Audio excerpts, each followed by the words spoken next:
Assalamualaikum warahmatullahi wabarakatuh. Selamat malam, salam sejahtera bagi kita semua ya. Yang mana masih dalam nuansa Idul Fitri, kita lupa dulu sebelum membuka awal wawancara ini, saya turut juga mengaturkan mohon maaf lahir dan batin selamat hari raya Idul Fitri kepada anggota DPRD yang juga ketua fraksi gabungan Bapak Basti Sangalangi beserta keluarga. Nah Pak, selepas momen cuti lebaran ini, Bapak ini sudah mulai disibukkan dengan beragam agenda di sekretariat ya. Salah satunya tadi mengikuti LKPJ Pak ya. Mungkin bisa dijelaskan sedikit Pak, pembahasan-pembahasan apa yang menjadi perhatian Bapak di dalam LKPJ tadinya Pak ya.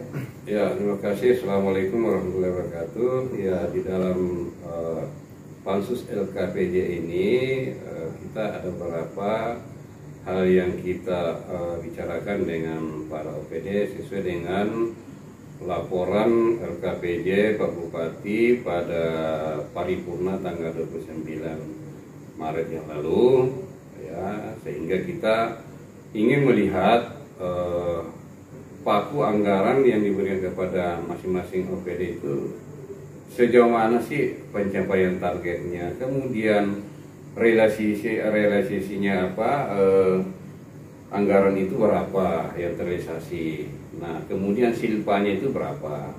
Kemudian kalau dia silpa, apa kendalanya sehingga kita bisa mencari solusi. Karena nantinya ini kan kita membuat suatu rekomendasi dalam pansus LKPJ ini.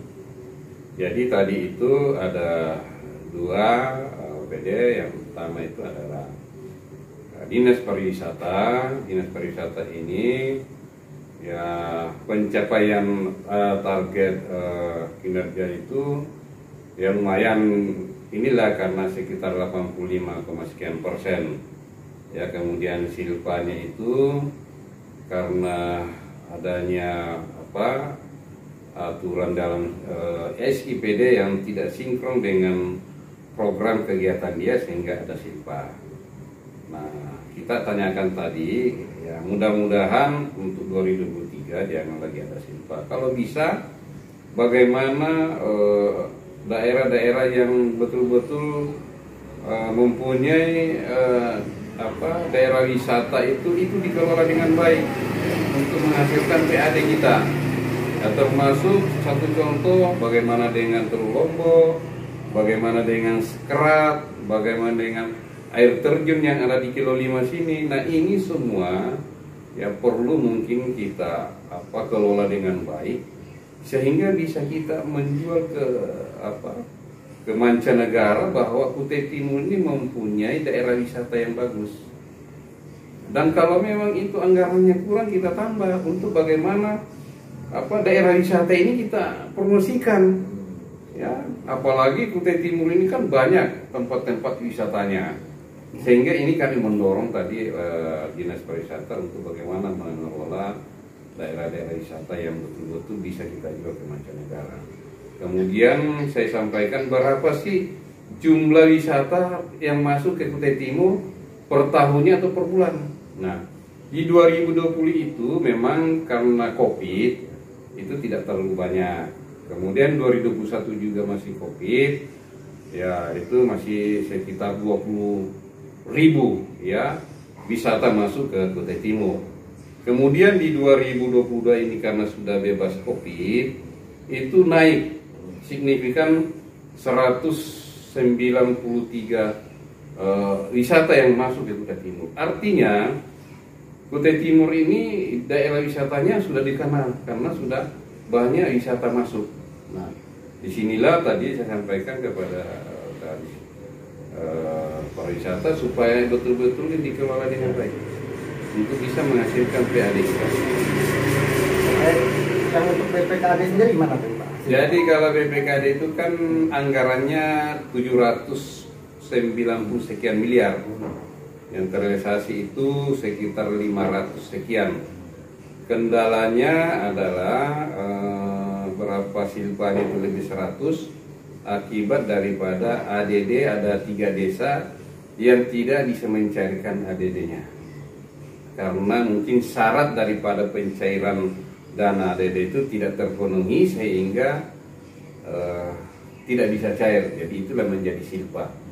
Kemudian ada perjalanan dinas ya, kemudian belanja pegawai, sehingga memang kalau kita lihat tadi laporannya ya sungguh luar biasa pencapaian targetnya, ya masuk di 80 sekian persen. Hanya memang karena adanya silpa tadi itu banyak, karena adanya kepala desa tidak mencairkan akibat daripada ada persyaratan administratif yang tidak terpenuhi sehingga tidak bisa dicairkan.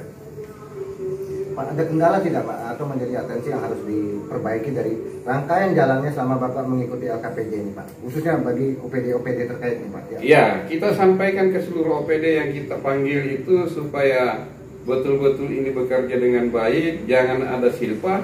Ayo ya, bangun komunikasi, kira-kira kendalanya di mana. Kalau memang ada sub kegiatan masing-masing OPD yang memang sulit untuk dikerjakan, di mana masalahnya, sehingga kita bisa mencari solusi yang terbaik. Itu yang kita sampaikan kepada seluruh OPD yang kita panggil, bahwa bagaimana cara supaya tidak ada silpa, kalau perlu dibelanjakan semua ya. Pak, nanti dari rangkaian tahapan jadwal LKPJ ini apa nanti akan ada lagi masa-masa rapat paripurna dari hasil kesimpulan dari LKPJ bersama Bupati Pak, atau bagaimana Pak?